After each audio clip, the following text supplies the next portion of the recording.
All right, let's get into this example here. If you're asked to factor x squared plus 6x plus 8, what do you do?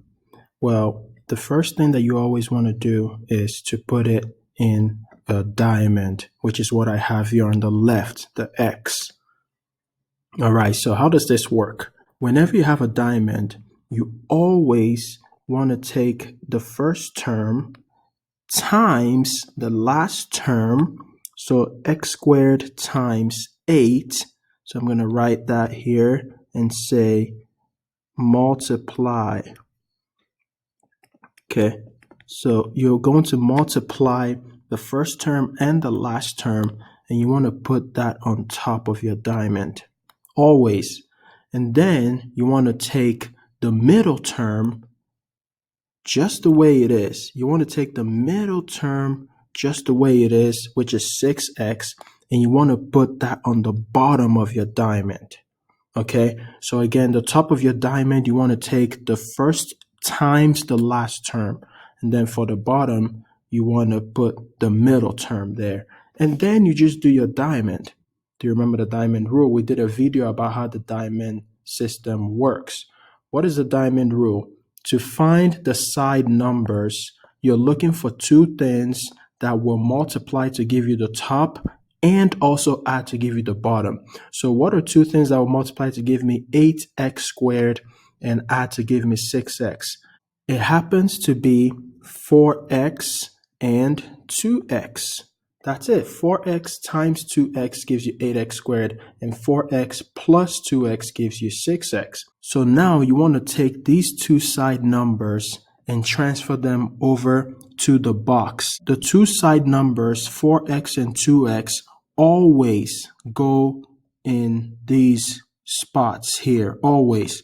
They always go in the top right box here and the bottom left box. All right? Always. So keep that in mind. And then how do we fill in the remaining two spaces in the box? The top left box and the bottom right box. Well, what we use to fill those in is actually in the problem, x squared plus 6x plus 8. Okay, so you want to take the first term here and actually just go ahead and put that into this first box here, this top left box. So that becomes x squared here, all right? And then you want to take the last term, and you want to put that into the other box, which is 8 here. All right, so notice what you've just done actually. X squared plus 4x plus 2x plus 8 is actually just x squared plus 6x plus 8. So in other words, the problem is actually represented in this box because you have your x squared here, okay? You have your x squared in the top left box. You have your 6x in this diagonal section, so 4x plus 2x, and then you have the 8 in the bottom right box. All right, so we're almost done. Once you set up your box properly, your last step is then to go ahead and factor out. Your last step is to then go ahead and factor out your final answer. So I'm going to just rewrite this here now that we know where everything goes. Okay, so how do we factor out our answer? Okay, so our answer basically goes here. Okay, so once you figure out what these outside numbers are, you're done factoring. So what I like to do is I actually just like to draw an arrow connecting each row and column. So I'm going to find the common factors for every row and column, starting with the top one here. What does x squared and 4x have in common? What is a common factor to x squared and 4x?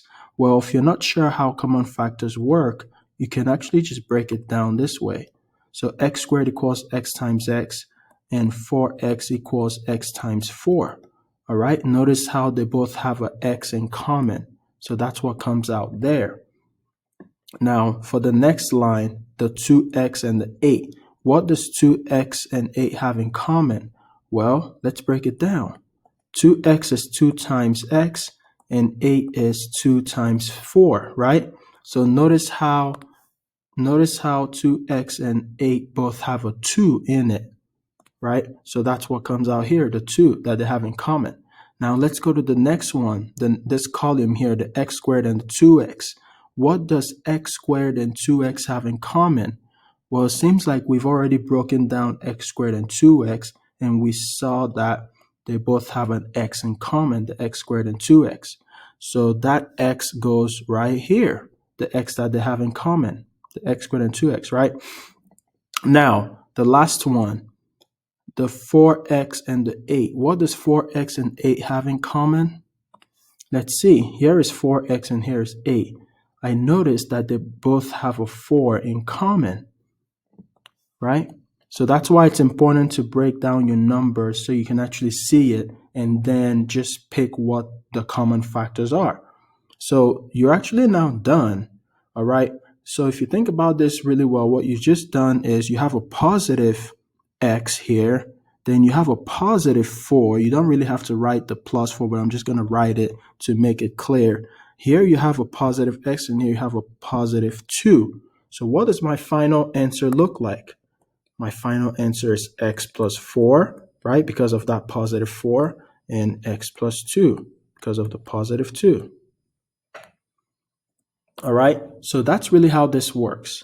Okay, so just to recap here, you start off with your problem, okay, then you put it in a diamond, the x here, and how do you put it in diamond? You take the first and the last term and you times it, the x squared times the 8, the x squared times the 8, you times that together and it gives you 8x squared, and then the middle term goes on the bottom, and then you find your side numbers using the diamond rule, right? And then you take those side numbers and you put them in your box in this diagonal section here, okay? And then you put your first term, the x squared, in the top left box, and you put the last term, the 8, in the bottom right box, right? And then after that, you find your common factors for each row and column. You see that? So x squared and 4x have an x in common as a common factor. 2x and 8 have a 2 in common as a common factor. And x squared and 2x have a x as a common factor. And then 4x and 8 have a 4 as a common factor. And that's how you have your answer. All right. So that's really how this works. There are other examples and variations of factoring that I want to show you guys, and I'll show it to you guys in future videos. I'll show you one that has a negative in front of the x squared. So here are some other examples that we might do in the future, that I'm planning to actually do in the future for you guys. So I could have you factor something like negative x squared minus 4x plus 5, So what do you do when you have a negative in front of the x squared?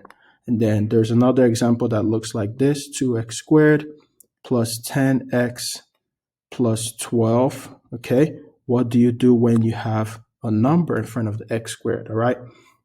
So these are all the two examples that I'm going to be doing as well.